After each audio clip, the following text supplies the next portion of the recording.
Üdv újra a suliban! Gimnázium. Ha minden igaz, az lesz életünk legcsodálatosabb időszaka. Ja, amúgy ez nem én vagyok, itt vagyok, a bátyámmal. És ez a 7. osztályban töltött első napomról szól. Készen álltok, srácok? Készen állunk!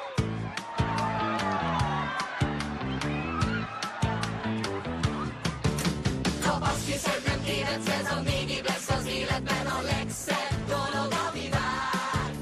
Egy tuti srác várna megmondani hát, itt a legklasszabb csapat a földön. Itt az lehet, aki akar. CJ, kapcsolt ki! Stop! Több mint 500 barát!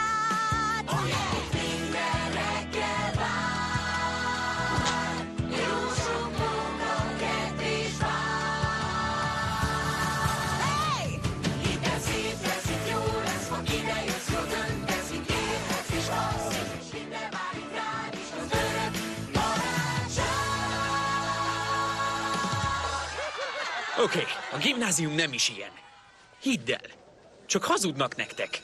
Rombi, kérlek, ne rusd el a gimnázium mániámat, és az utolsó szünnapom. Ja, ne rossz el neki! Jó van, itt kicsit befurcsul minden. De ne aggódjatok, mindennek van értelme. Ne hazudjatok neki! Most halljunk az igazi gimiről. Gyerünk, gyerünk! Jöjjön a valóság. Dalolni!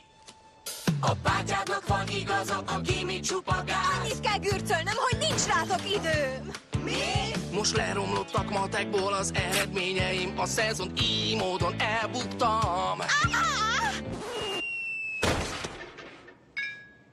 És ez minden reggel vár, nincsen örök, nincs vár. Bocsi, srácok! Tűnés a színpadról!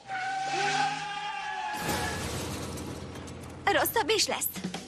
Ó, igen.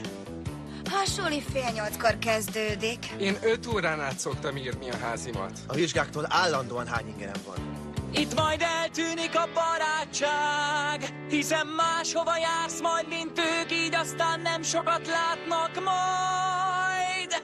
Akarod, hogy megint vidámak legyünk?